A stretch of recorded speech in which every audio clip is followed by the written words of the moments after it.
बनाया था और उसके बाद हम बना रहे थे जेनरिक रिपोजिटरी। ठीक है जी। तो जेनरिक रिपोजिटरी कहाँ पे थे, क्यों बना रहे हैं, हमारे पास पता नहीं कितने मॉडल हो सकते हैं, कितने मॉडल, एक मॉडल में कितने कॉलम हो सकते हैं। तो सबके लिए डेटा मैनिपुलेशन का कॉमन कोड होगा। डेटा मैनिपुलेशन बोले तो सेव, अपडेट, डिलीट, फाइंड और टेस्ट। उसके लिए हम जेनरिक रिपोजिटरी बना रहे थे। तो डेटा एक्सेस वाले प्रोजेक्ट पे गए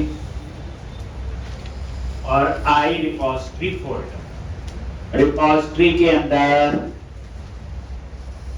और ये आपका है आई रिपोजिटरी। आगे यहाँ पे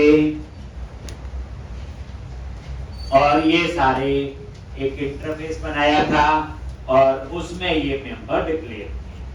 अब ये जो आई रिपोजिटरी इंटरफेस है, इसमें कहीं नहीं बताया हुआ कि किस मॉडल के साथ यूज हो।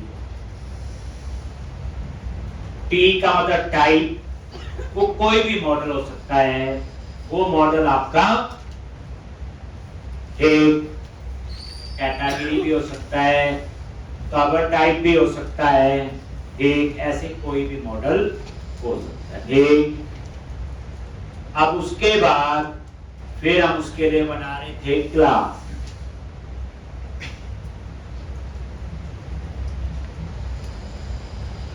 एक और ये क्लास repository.cs, और ये क्लास थी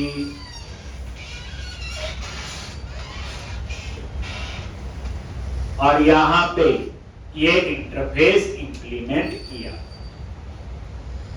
एप्लीकेशन डीबी कॉन्टेक्स्ट तो पता ही था आपको किस काम के लिए है। यहां पे एक डीबी सेट लिया। हम लोग पहले क्या करते थे,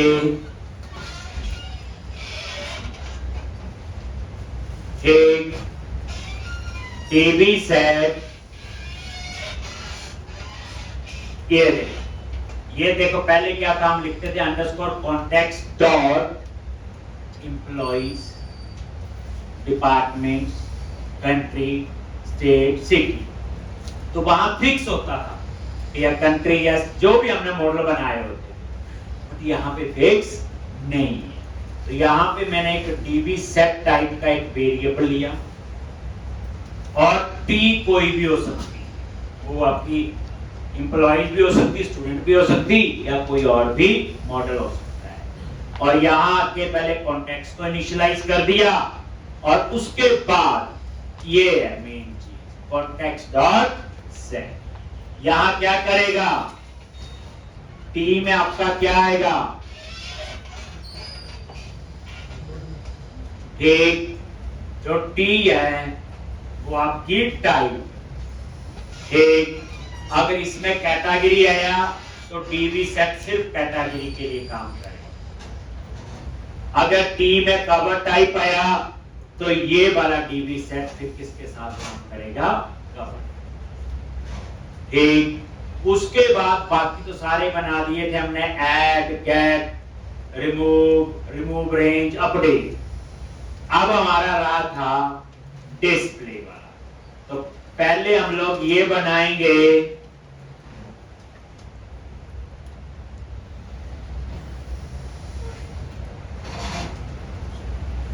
गेट ऑल, और यहां पे हमने कोड लिखना है। ये डिस्प्ले का कोड है। अब ये जेनरिक मेथड है, ये जो मेथड जितने भी हैं जेनरिक हैं, किसी के साथ भी यूज हो सकते हैं। तो अब इसका कोड आपका थोड़ा सा अलग होगा। तो अब हम get all,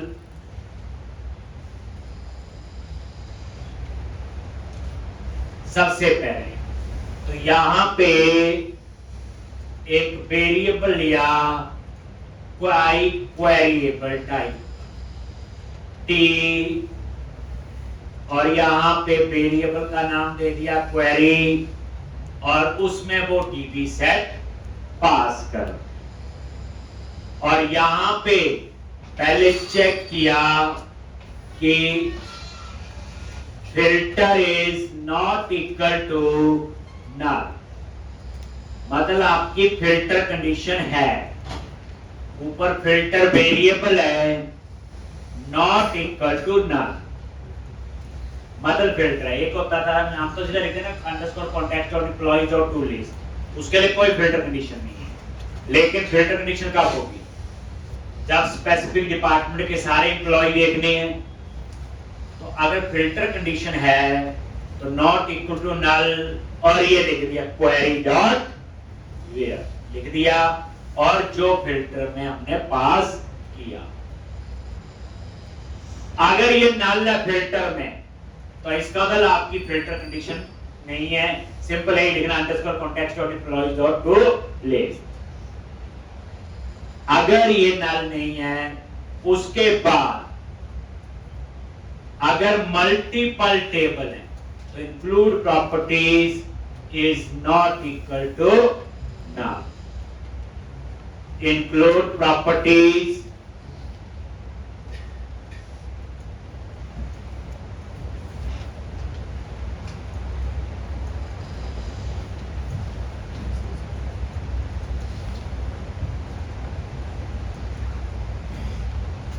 is not equal to null. अगर ये नल नहीं है तो इसका मतलब हमने मल्टीपल टेबल से डाटा, और ये इंक्लूड प्रॉपर्टीज। इसमें डाटा पता कैसे होगा?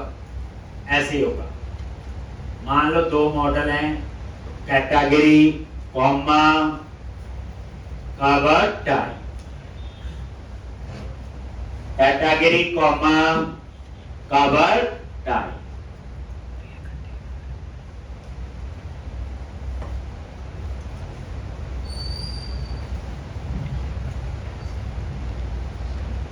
If include properties is not equal to null, इसका तो मल्टीपल टेबल है, और इस इंक्लूड प्रॉपर्टीज में ये आएंगे डबल कोट्स के अंदर, दो टेबल है, तीन है, चार है, कॉमे से स्प्लिट करके आप यहां पे लिखो। तो अब यहां पे हम लोग लूप लगाएंगे फॉर ईच। आ गया?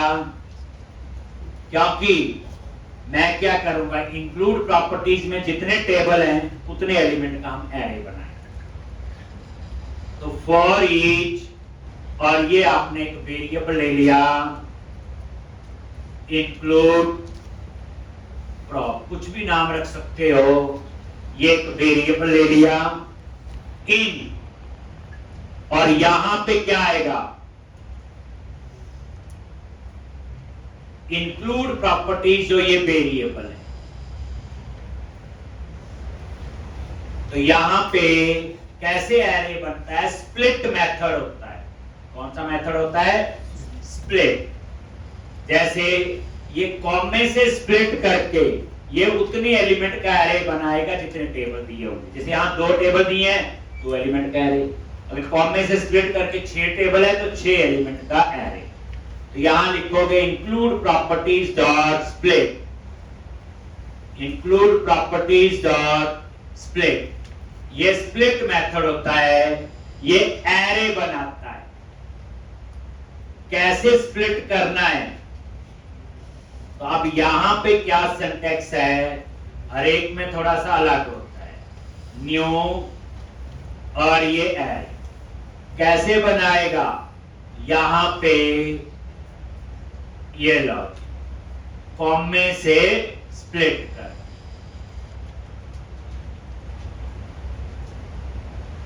तो ये जो एरे बनाएगा वो कैसे बनाएगा? कॉमे से स्प्लिट कर। कॉमा क्यों लिखा? ये देखो,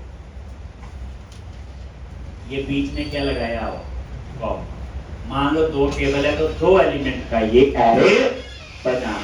अगर आपको सिंपल बोलो, एक पैरा है, अब उस पैरे के अंदर आपको ये देखने कितने वर्ड हैं, तो आप क्या करोगे? पैरा स्ट्रिंग में बस बीच में क्या एक वर्ड और दूसरे के बीच में क्या स्पेस है, तो जहां सिंगल कोड लगाया वहां क्या कॉमा लगाया वहां क्या लगाओगे? स्पेस। तो वो क्या करेगा? स्पेस से स्प्लिट करके जितने भी वर्ड्स होंगे उन सब का क्या बना देगा, एरे।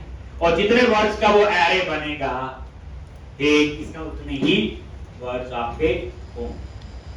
तो स्ट्रिंग को एरे में कन्वर्ट करना तो आप क्या यूज करते हो, स्प्लिट। पर स्प्लिट कैसे करना है, मैंने यहां कॉमा किया, कल को कोई और भी हो सकता। और उसके बाद कोई खाली स्पेस हो तो यहां पे कॉमा, स्ट्रिंग्स स्प्लिट ऑप्शन,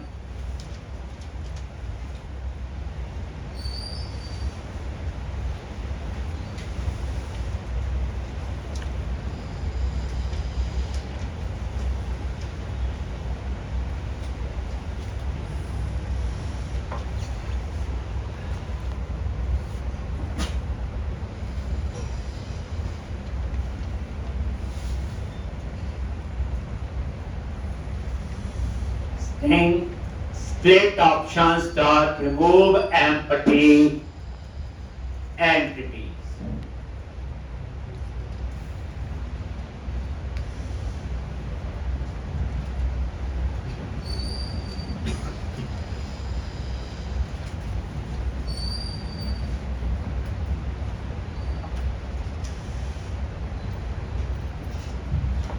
ये कब होगा, जैसे कॉमा के बीच में कुछ है ही नहीं और तो ये रिमूव कर देगा एम्प्टी एंट्री।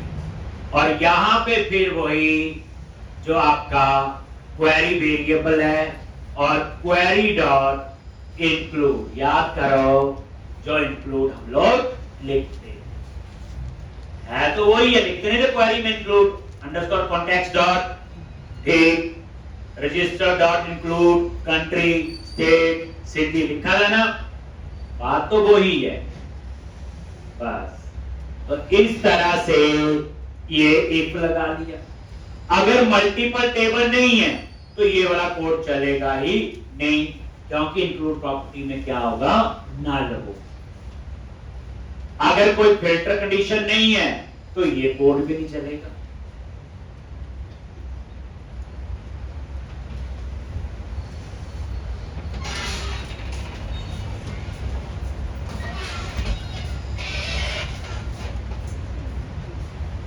एक और उसके बाद यहां पे एक order by is not equal to null. अगर ये नल नहीं है इसको सॉर्टिंग होगी, क्या होगा, सॉर्टिंग। और इसमें क्या लिखोगे, return order by query dot to list. अगर सॉर्टिंग है करना है देन उसको ऑर्डर बाय करके रिटर्न कर देगा। एक otherwise query dot to list. पहले समझो, मान लो आपने ना फिल्टर है, ना मल्टीपल टेबल है, ना सॉर्टिंग है। जैसे आप सिंपल लिखते थे underscore context dot employ dot to list, तो ये वाला कोड कोई नहीं चलेगा।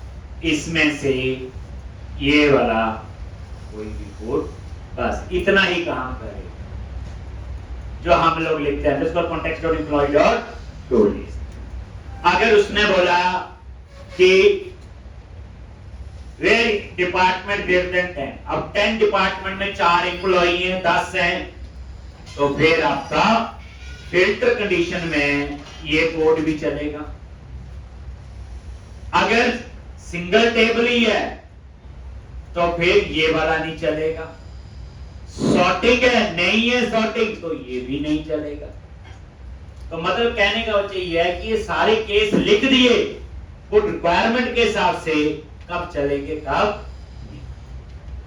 तो ये था आपका गेट ऑफ। अब एक बच गया फर्स्ट और डिफॉल्ट।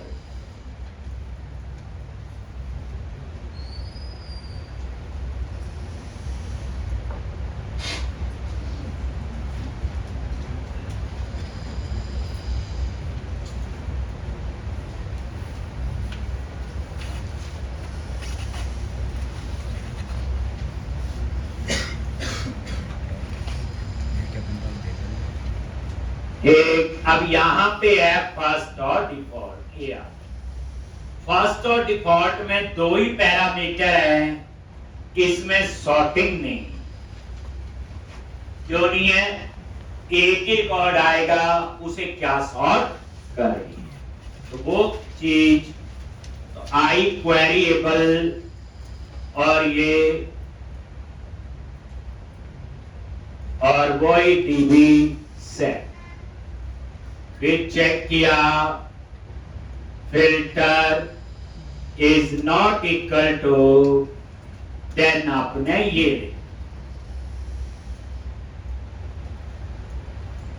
फिल्टर होगा जैसे select star from where name is equal to this, कोई भी वेयर ईमेल सिंगल रिकॉर्ड में बस याद रखना है फाइंड वाला, ये फर्स्ट और डिफॉल्ट। और उसके बाद एक include properties is not equal to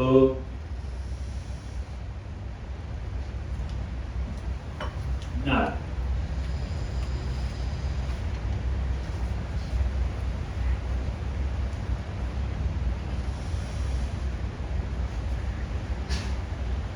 और यहां पे अभी समझाया सारा, for each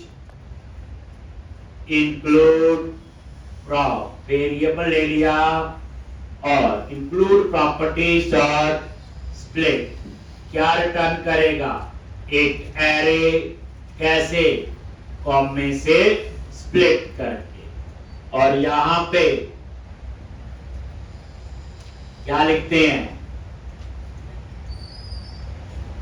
string split options क्या है,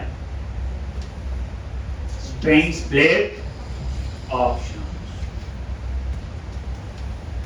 dot remove empty entity।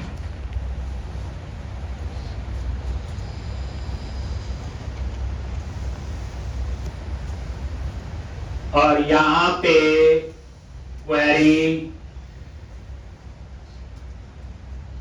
dot include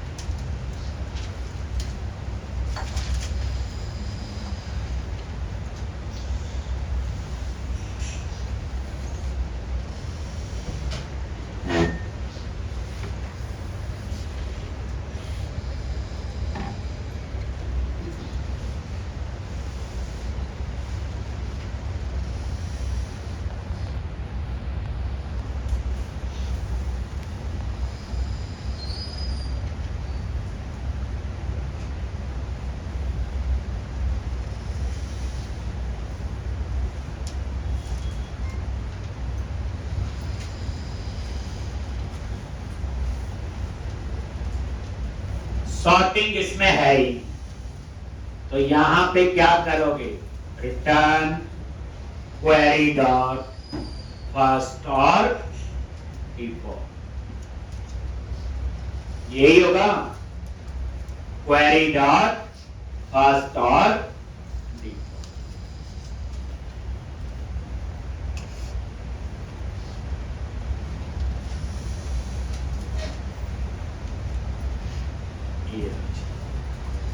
तो ये था आपका कौन सा, फर्स्ट और एक। तो अब मेरे ये जेनेरिक रिपोजिटरी पर अब लेयर्स में देखो, पहले क्या बना, मॉडल, फिर क्या बना, जेनेरिक रिपोजिटरी। अब थर्ड स्टेप है आपका एप्रोप्रिएट रिपोजिटरी बनानी है, जैसे कैटेगरी के लिए, फिर कवर टाइप के लिए, लेकिन उसमें ये सारा कोड नहीं लिखा जाएगा, सेव अपडेट लीव। अगर वो सारा लिखा गया तो इस कोड का क्या फायदा।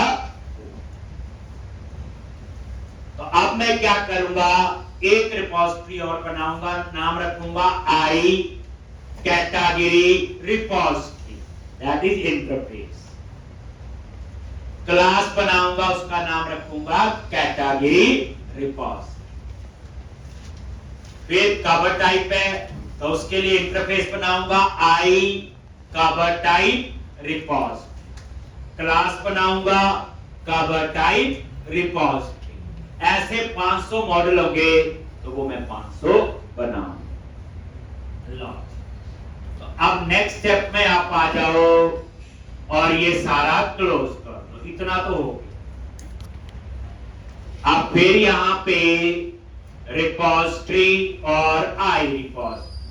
अब ये थर्ड लेयर है। पहले क्या बनाई, जेनरिक रिपोजिटरी बनी।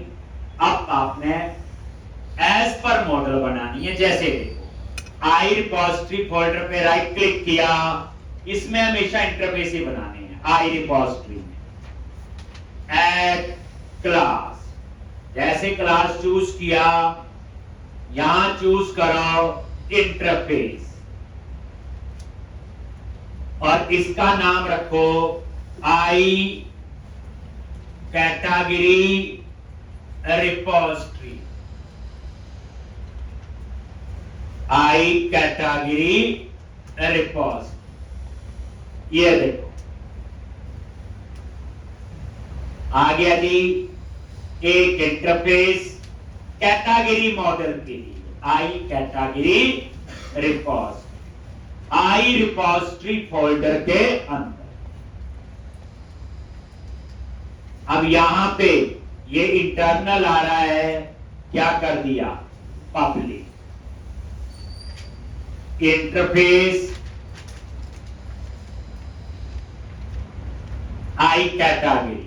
और यहां पे क्या करना है, इंटरफेस इंप्लीमेंट करना है आई रिपोजिटरी जो हमने बनाया था। और ये किसके साथ यूज होगा, यहां पे मैंने बता दिया कैटेगरी मॉडल। किसके साथ यूज होगा, कैटेगरी मॉडल।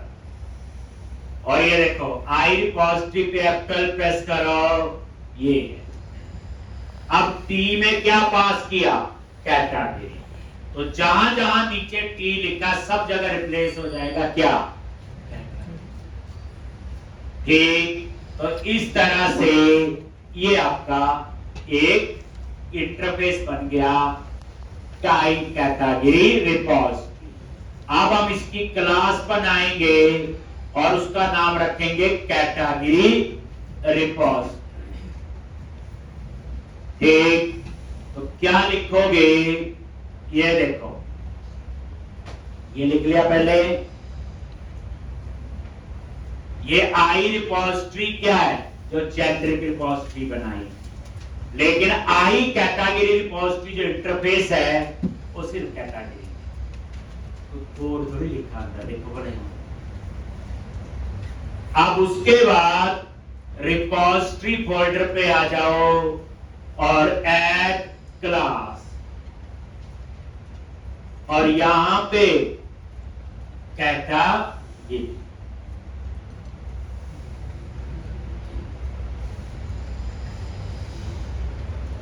एक यहां पे कैटेगरी, और ये आपका आ गया पब्लिक क्लास कैटेगरी।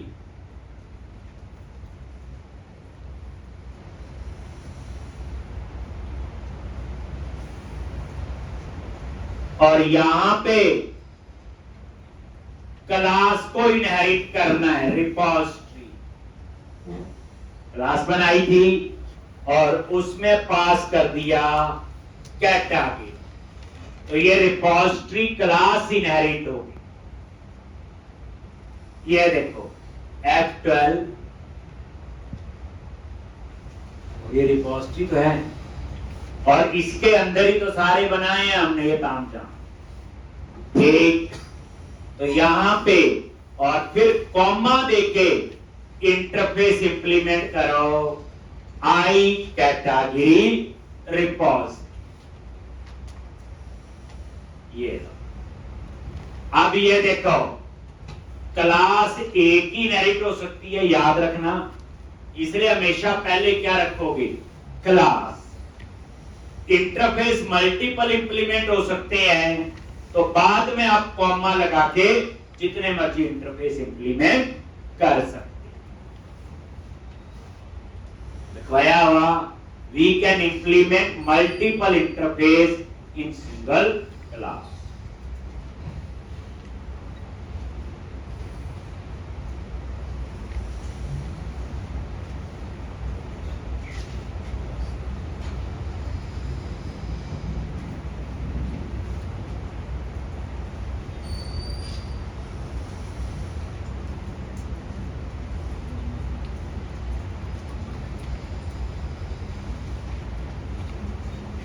एक अब यहां पे क्या करना है, तो यहां पे एप्लीकेशन डीबी कॉन्टेक्स्ट टाइप का वेरिएबल लेना है। ठीक, ये लो private read only application DB context.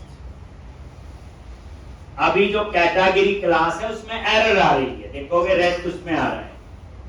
अब इसका क्या बनाओ, कंस्ट्रक्टर, वो देखो वो एरर ये। और यहां पे ये देखो एप्लीकेशन डीबी कॉन्टेक्स्ट पास कर दिया और यहां पे ये इनिशियलाइज। अभी वो एरर है। अब आपको क्या करना है, बेस क्लास में ये पास कर।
एक बस ये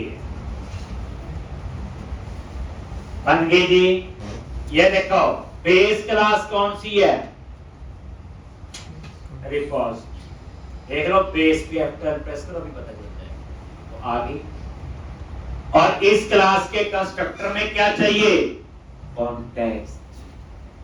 तो मैंने क्या किया यहां पे, कॉन्टेक्स्ट तो पास किया। किसको पास हुआ, ये रिपोजिटरी क्लास के कंस्ट्रक्टर। सेम याद करो डीबी कॉन्टेक्स्ट में, याद होगा।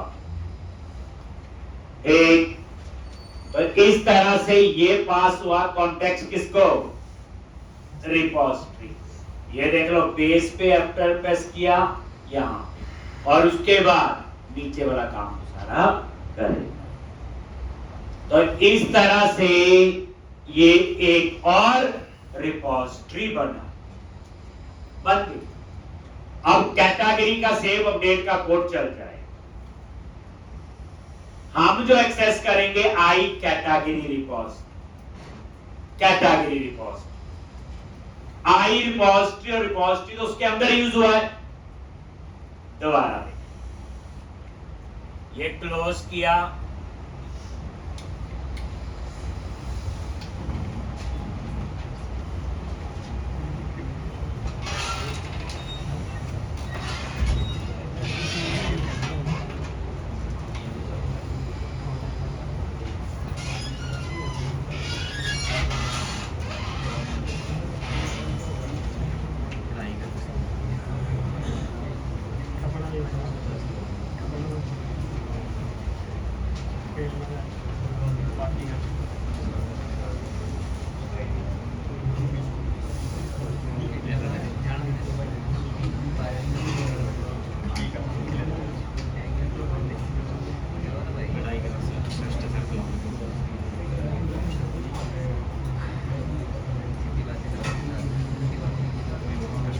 सीधी बात एडजस्ट कर लेंगे।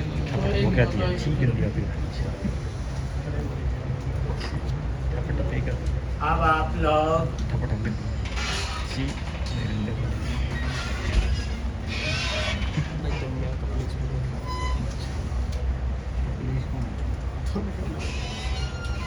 एक, अब यहाँ पे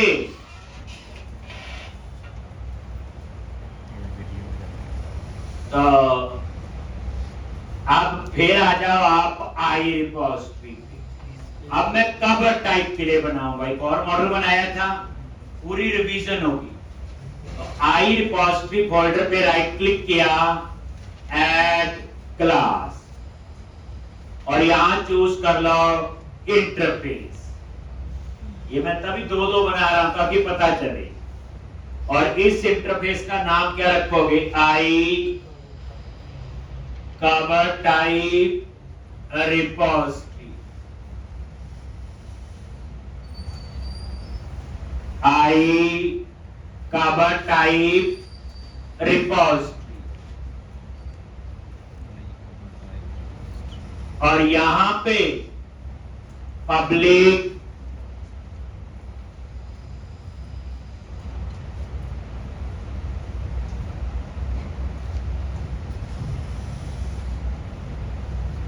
आई कवर टाइप रिपोजिटरी। और यहां पे किसको? आई रिपोजिटरी को। और ये किसके लिए है? ये इंटरफेस क्या पास किया? बोलो। कवर टाइप बन गया। यानी यहां तो सिर्फ हम डायरेक्शन दे रहे हैं कि किसके साथ यूज हो। ये आई रिपोजिटरी सेम है सबके लिए, बस पहले कैटेगरी था, अब कवर टाइप। यही तो बताया गया कि किसी के साथ भी यूज हो सकता। अब हम क्लास बनाएंगे कवर टाइप रिपोजिटरी।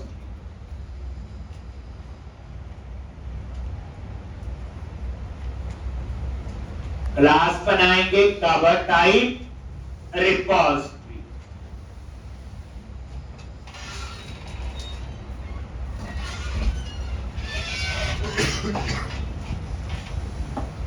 तो यहां पे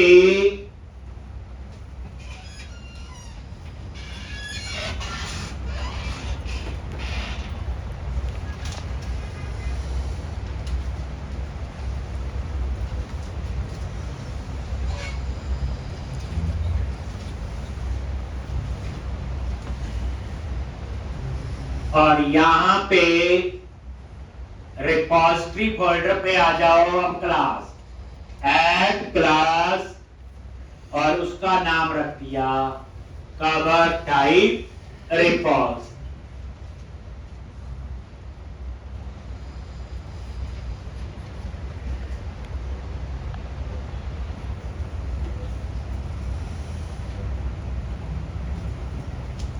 एक, और यहां पे public class cover type repository.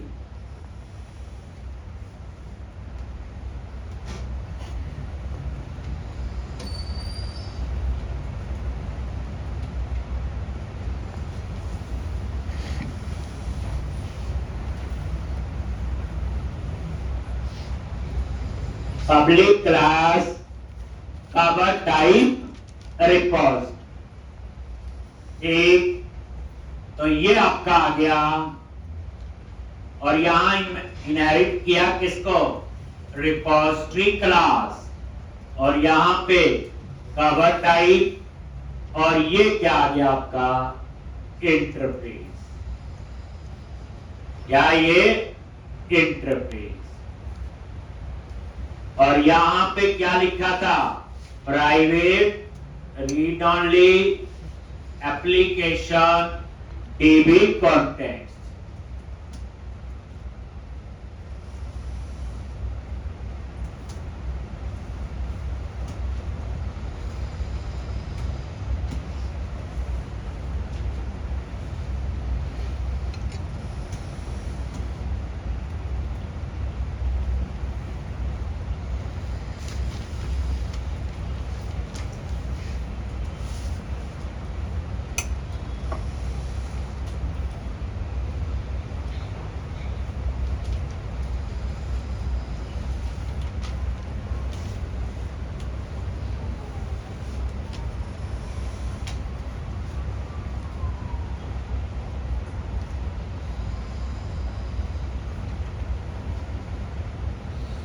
गया जी।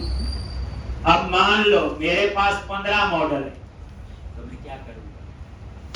15 इंटरफेस, 15 क्लास। जैसे आई कैटेगरी, आई कवर, ऐसे ही आई कंट्री, आई स्टेट, आई सिटी, रिपोजिटरी। ऐसे ही इसके लिए उतनी क्या बनाएंगे? क्लासेस, बस आई आगे से हटा देंगे। लेकिन देखने वाली बात है, अब इनका हम सेव अपडेट थोड़ी लिख रहे हैं, वो सब कुछ हम लोग क्या कर चुके हैं? लिख चुके हैं। आप ये नोटिस करो कि save, update, delete, find, display हम सबका लिख चुके हैं। यही तो है रीयूजेबिलिटी। तो सबसे पहले मॉडल बनाते हैं, फिर जेनेरिक रिपोजिटरी बनाई, फिर आपने एप्रोप्रिएट मॉडल के लिए रिपोजिटरी बनाई। यही हुआ ना 3 स्टेप, 4 स्टेप। जिन रिपोजिटरी को आपने फिर एक्सेस करना है कंट्रोलर में, करने का कंट्रोलर नहीं है, तो उसे हमें program.cs में ऐड करना पड़ेगा। जब तक आप उसे program.cs में ऐड नहीं करोगे, आप उसे कंट्रोलर में एक्सेस नहीं कर सकते और उसके ऊपर DI इंप्लीमेंट नहीं होगा, डिपेंडेंसी इंजेक्शन बताया था। DI का क्या बेनिफिट है? जितना चाहिए उतना ही यूज करता है, हमें ऑब्जेक्ट बनाने की जरूरत नहीं है, खुद बनाएगा, खुद डिस्ट्रॉय करेगा। तो अब नेक्स्ट स्टेप क्या है? ये दोनों रिपोजिटरी में कहां ऐड करूंगा? बोलो, program.cs। अब ये नेक्स्ट स्टेप आ गया। तो मेन प्रोजेक्ट में गए और program.cs कॉन्फ़िगरेशन फाइल है program.cs।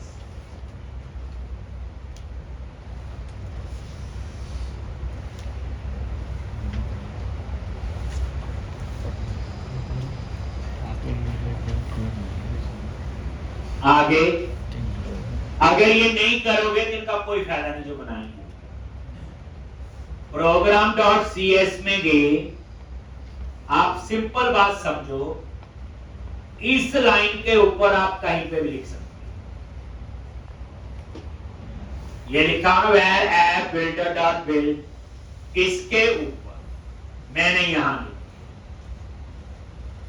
इसका नीचे वाला जो कोड है वो मिडलवेयर बोलते हैं, उसके कुछ रूल होते हैं, वो आगे बताऊं। अभी आपने जो भी लिखना है इसके ऊपर, मतलब ये जो मिडलवेयर का मतलब होता है, ये ना top to down approach follow करता है। मतलब ये है कि जो लाइन जहां लिखनी हो वहीं लिखनी पड़ेगी। मान लो कोई कोड यहां लिखना है, ठीक, आपने यहां लिख दिया तो नहीं चलेगा। तो उसमें proper top to down approach होती है मिडलवेयर में, जब जरूरत होगी तब हम इस पे आएंगे। अभी इतना याद रख लो, जो भी कोड लिखना इसके ऊपर आप कहीं पे भी, चाहे यहां लिख लो चाहे यहां लिख लो, ऐसा कुछ नहीं। तो हम यहां लिख लेते हैं, ठीक। क्या लिखोगे? Builder dot services dot add scope, और यहां पे लिखो आई, पहले कैटेगरी रिपोजिटरी इंटरफेस और देन कैटेगरी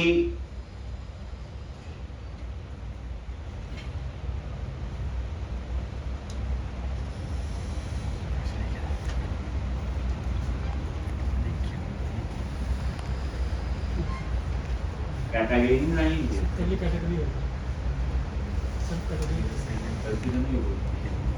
कैटेगरी नाम ऊपर वाला कैटेगरी है, सब कैटेगरी। अच्छा ये नाम चलो कैटेगरी डॉट सी एस लिखा है ना, हाँ, रिपोर्ट में मैं समझ हाँ, नीचे से यहाँ पे हाँ। इसका नाम क्या था, सीधा कैटेगरी कर दीजिए ना, ये चेंज कैटेगरी रिपोर्ट। तो फिर अंडरस्टूड है, इसका कंस्ट्रक्टर का नाम भी चेंज ऐसे ही होगा और ये भी ऐसे ही, जैसे कैटेगरी लिखा गया तो वो नाम है बेसिकली, ऐसा कुछ नहीं कि ऐसा लिखने से बनेगा। बट कैटेगरी रिपोजिटरी जो है कन्वेंशन अच्छी है, जैसे आई कैटेगरी रिपोजिटरी इंटरफेस और कैटेगरी रिपोजिटरी क्लास, ऐसे वो दूसरा नहीं लिखा हुआ मेरे ख्याल से, है ना, आई कवर टाइप रिपोजिटरी और कवर टाइप रिपोजिटरी, इसको ठीक करना।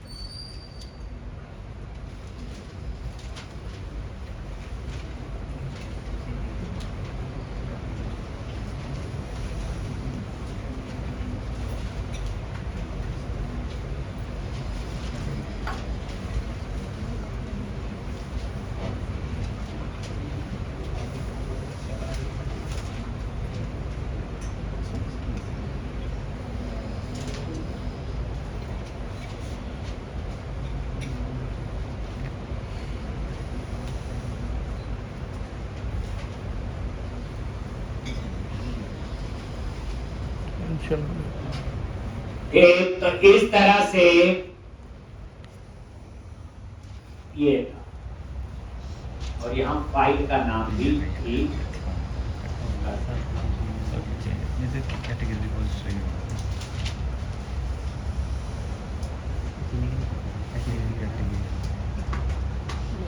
फाइल का नाम भी ठीक। एक ने तो फाइल का नाम क्या रखा गया था, ठीक है।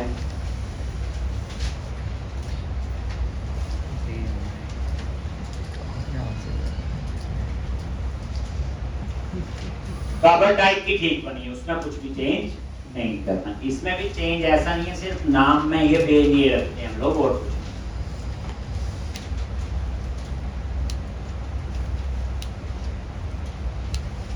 चले आगे। अब आपको क्या करना है,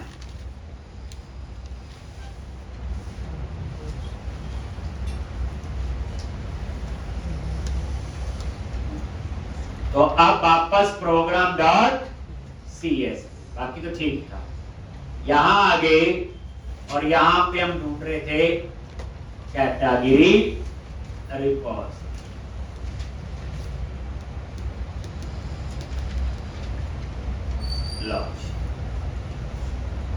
एक, और इसी तरह से आप यहां पे दूसरी ऐड करो, किस नाम से है,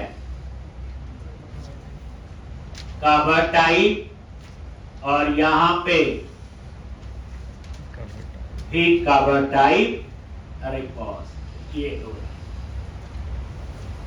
ये पूरे डीआई के स्टेप्स हैं। सबसे पहले इंटरफेस बनानी, फिर क्लास बनानी, और उसको प्रोग्राम डॉट सी एस में उसे ऐड करना। अब जब भी मुझे जरूरत होगी मैं ऑब्जेक्ट नहीं बनाऊंगा, मैं आई कैटेगरी रिपोजिटरी को एक्सेस करूंगा, आई कवर टाइप रिपोजिटरी।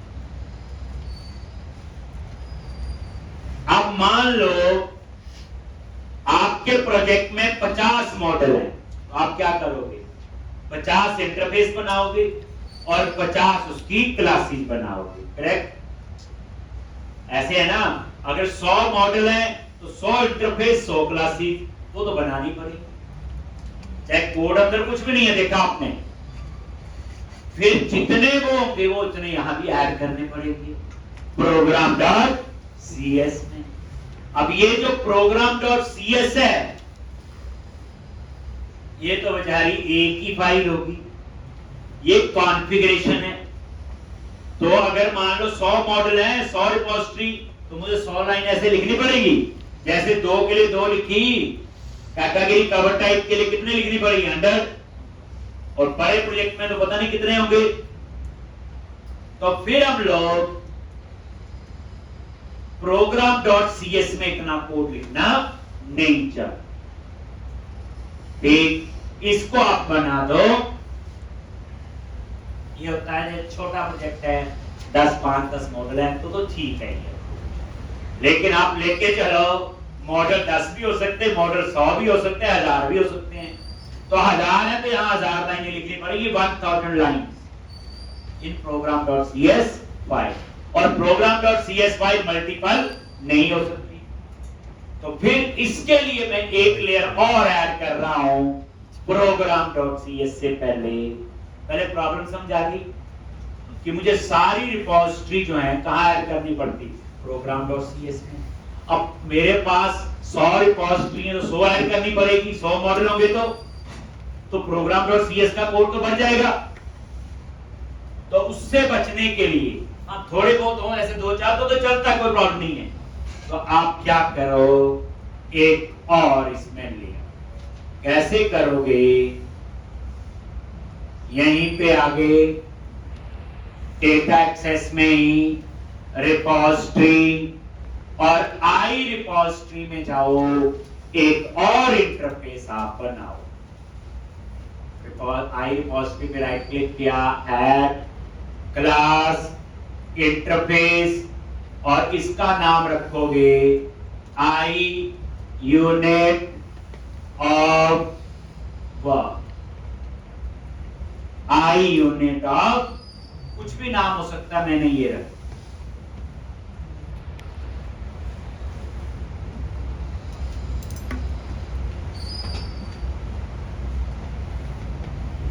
एक आई यूनिट ऑफ वर्क, कोई आई रिपोजिटरी फोल्डर में, ध्यान से।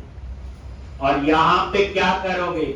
पब्लिक इंटरफेस और आई यूनिट ऑफ वर्क। पहले क्वेश्चन है क्यों बना? हमें सारी रिपोजिटरी कहां ऐड करनी पड़ती है? program.cs में क्यों ऐड करनी पड़ती है? DI के लिए, डिपेंडेंसी इंजेक्शन के लिए। थोड़ी बहुत 2, 4, 5 हो तो ऐड कर देंगे, 2 लाइनें जैसे लिखी तो और लिख लेंगे। लेकिन जब पता चले 100 टेबल है, ये तो नॉर्मल सी चीज है, 200 टेबल है, 500 टेबल है, 500 रिपोजिटरी होगी, तो हमें 500 लाइन्स वहां पे लिखनी पड़ेगी। तो अब हम चाहते हैं नहीं, तो हमने अब एक लेयर और ऐड कर रहे हैं। जैसे पहले मॉडल बना, जेनेरिक रिपोजिटरी बनी, फिर क्या बनी? Appropriate repository, I category, I cover type. अब उसके बाद एक और लेयर है, तो यहां पे अब हम लोग क्या कोड लिखते हैं। तो अब आपने क्या किया? आई यूनिट ऑफ वर्क, और इसमें आपने क्या करना है? एक आई, ये देखो कैटेगरी, और ये नाम दे दिया इसका कैटा, ये। और ये रीड ओनली बना रहा हूं। इंटरफेस है, मेंबर डिक्लेयर हो गए, ये तो पता है। इंटरफेस है ना ऊपर, पब्लिक इंटरफेस, ठीक। और आगे कुछ नहीं लिखा तो पब्लिक है। और ये आई कैटेगरी रिपोजिटरी टाइप का वेरिएबल ले लिया, और अकेला गेट है तो रीड ही कर सकते हैं। इसी तरह से आई कवर टाइप, ये उसके वो है ना हमारे पास, दोनों यहां पे ऐड कर दो। रीड ही करना है तो अकेला गेट, और उसके बाद एक मेथड और डिक्लेयर करो, सेव।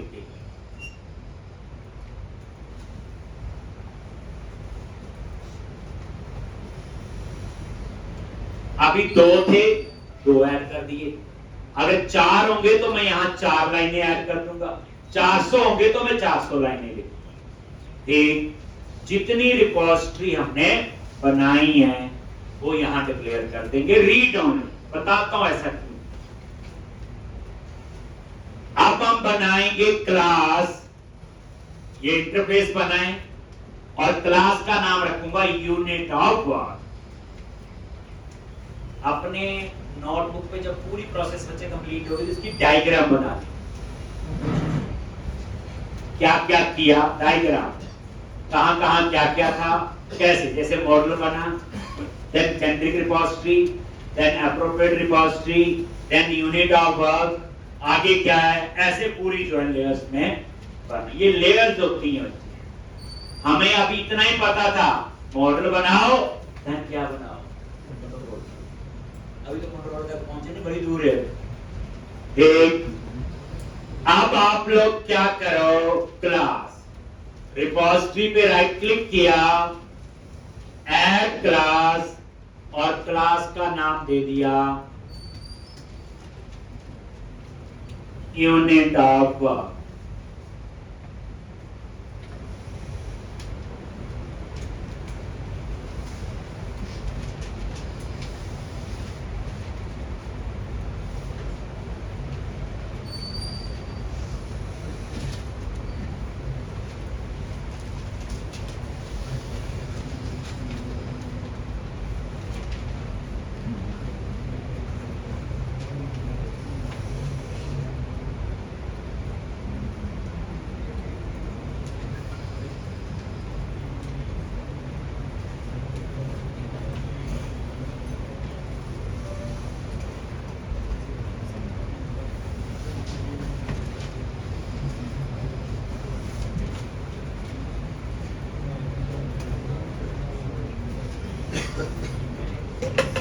एक यूनिट ऑफ वर्क, ठीक, और यहां पे उस इंटरफेस को इंप्लीमेंट कर दो, आई यूनिट ऑफ वर्क,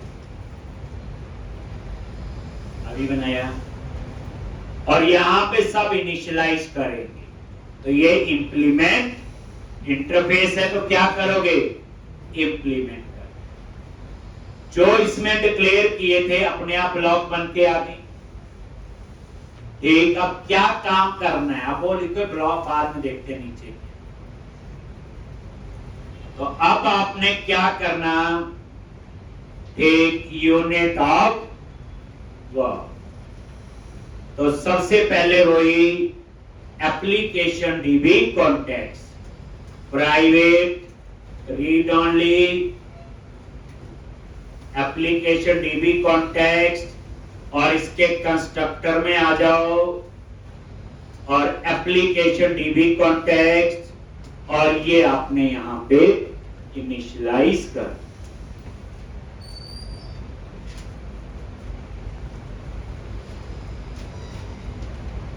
एक, ये इस क्लास के कंस्ट्रक्टर,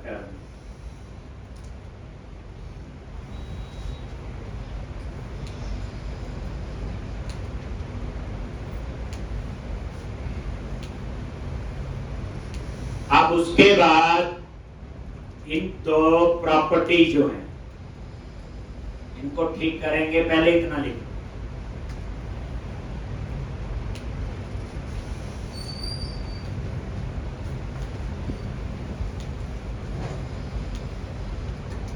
अभी तो प्रोजेक्ट शुरू नहीं हुआ।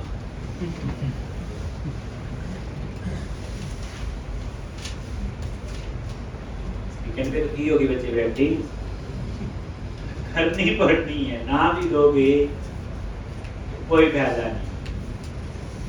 अब नहीं पढ़े तो फिर दे,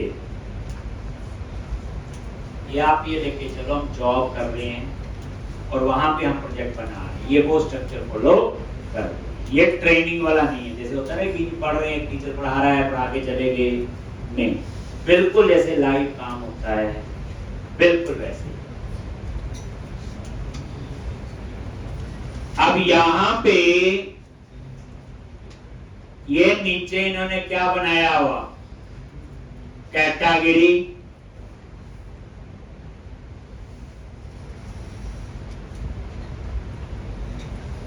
और यहां पे एक वेरिएबल ले लिया सेट, और ये कैट।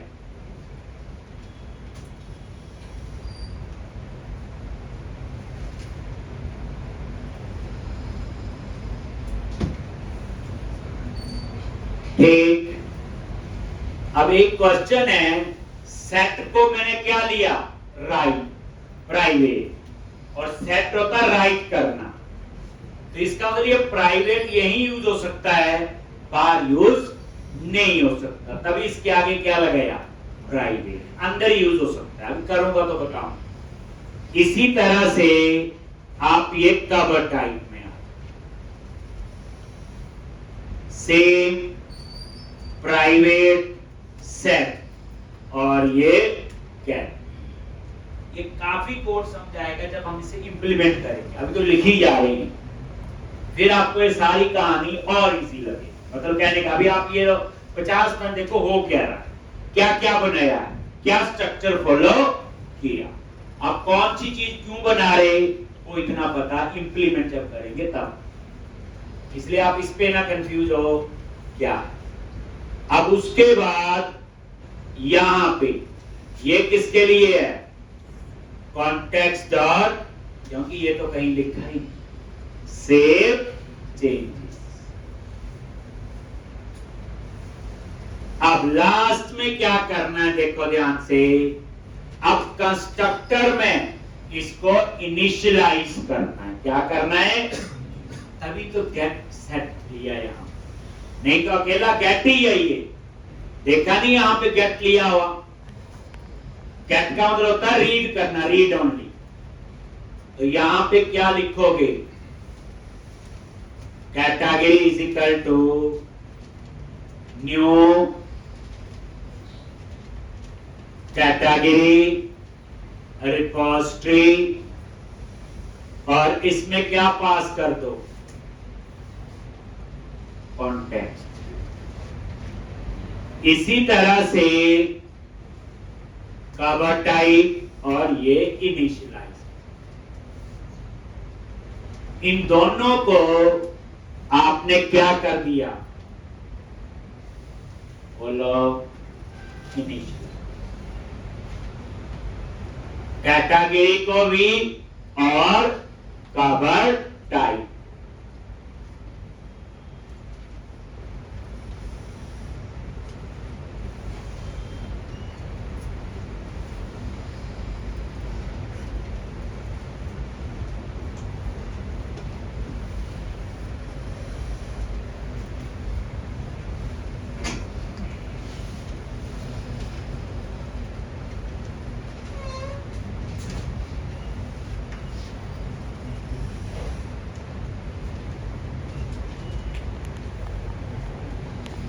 ये देखो, ये न्यू करके इनिशियलाइज हुआ, और किस वजह से इनिशियलाइज हुआ, सेट की वजह से। सेट का मतलब राइट करना, क्या करना, राइट करना, तभी ये इनिशियलाइज हुआ। और क्या पास किया, कॉन्टेक्स्ट।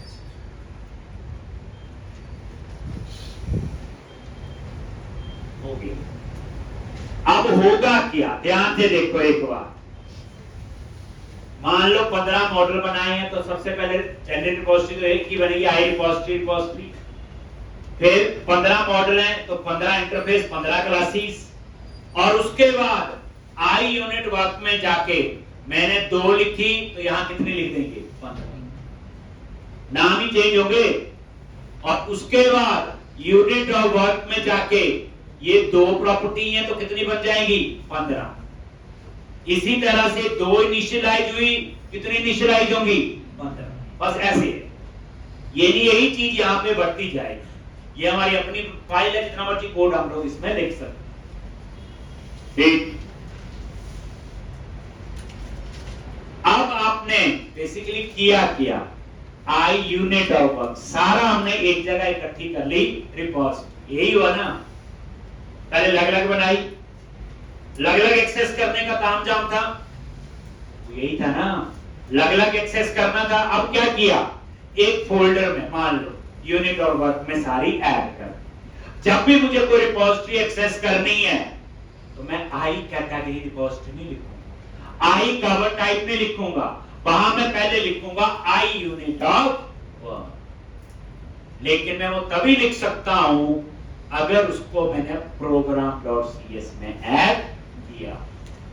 क्या करो, अब आप आ जाओ program.cs, आगे एक 2 लाइनें की, 200 मॉडल होंगे, 200 लिखनी पड़नी। अब आपने 200 लिखनी है तो सिर्फ कहां लिखेंगे? आई unit of work dot x code, और यहां लिखो आई यूनिट ऑफ वर्क और यूनिट ऑफ, बस। यानी प्रोग्राम डॉट सी एस में एक ही लाइन लिखनी है, उसी लाइन से ये सारा काम हो।